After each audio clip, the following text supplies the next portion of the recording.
இந்த மகாராஜா படத்தில் ஹீரோ நார்மலான ஒரு ஆள், சிபிசிஐடி ஆஃபீஸரும் கிடையாது, அண்டர் கவர் ஏஜென்ட்டும் கிடையாது.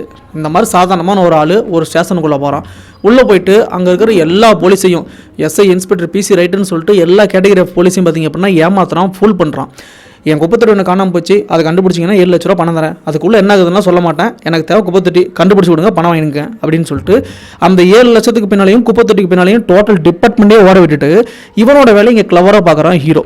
அதாவது ஹீரோவோட உண்மையான இன்டென்ஷன் என்ன அப்படின்னா குப்பத்தொட்டி கண்டுபிடிக்கிறதுலாம் கிடையாது. தன்னோட பொண்ணோட அபியூஸ் நடந்திருக்கு, அந்த அபியூஸுக்கு காரணமான ஒரு ஆள் ஸ்டேஷனுக்குள்ளே இருக்கான், அதை போலீஸ்க்கே தெரியாமல் உள்ளே போய் இன்வெஸ்டிகேட் பண்ணி ஹீரோ கண்டுபிடிக்கணும். அதுதான் ஹீரோவோட உண்மையான இன்டென்ஷன். ஆனால் ஹீரோ எதுக்காக உள்ளே வந்திருக்காரு, ஹீரோவோட உண்மையான இன்டென்ஷன் என்ன அப்படின்னு சொல்லிட்டு எந்த போலீஸுமே கண்டுபிடிச்சிருக்க மாட்டாங்க இந்த டிபார்ட்மெண்ட்டில்.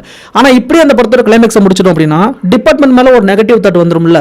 அதனால் டிபார்ட்மெண்ட்டை பெருமைப்படுத்துகிற விதமாக டிபார்ட்மெண்ட்லேயும் ஒரே ஒரு ஆள் இன்டெலிஜென்ட்டாக இருக்காருப்பா, இத்தனை போலீஸ்லையும் ஒரே ஒரு ஆள் ஹீரோ எதுக்காக உள்ள வந்தான்னு சொல்லிட்டு உண்மையான இன்டென்ஷனை கண்டுபிடிச்சிட்டாரு அப்படிங்கிற மாதிரி ஒரு சீன் வைக்கணும்ல. அதுக்காக தான் கிளைமேக்ஸில் பார்த்தீங்க அப்படின்னா விஜய் சேதுபதி கடைசியாக தன்னோட பொண்ணுக்கு நடந்த அபியூஸை சொல்லிட்டு வெளியே அழுதுகிட்டே வருவார். அப்படி வரும்பொழுது ஒரே ஒரு போலீஸ் விஜய் சேதுபதி கூப்பிட்டு ஒரு வார்த்தை ஒன்று சொல்லுவார்.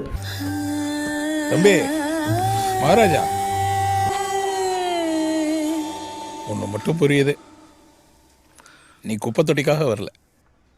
ஸோ ஹீரோ எதுக்காக உள்ளே வந்தான், ஸ்டேஷனுக்குள்ளே வந்தான், ஹீரோவோட உண்மையான இன்டென்ஷன் என்ன அப்படின்னு சொல்லிட்டு இத்தனை போலீஸ்லையும் இந்த கண்ணாடி போலீஸ் ஒரே ஒரு ஆளுக்கு மட்டும் தெரிஞ்சிருக்குது. ஒரே ஒரு ஆள் மட்டும் கண்டுபிடிச்சிட்டாரு, இவர் தான் இன்டெலிஜென்ட் அப்படின்னு சொல்லிட்டு இந்த ஒரே ஒரு கண்ணாடி போலீஸை வச்சு டோட்டல் டிபார்ட்மெண்ட்டோட மானத்தையுமே காப்பாற்றிருப்பாரு இந்த படத்தோட டைரக்டர்.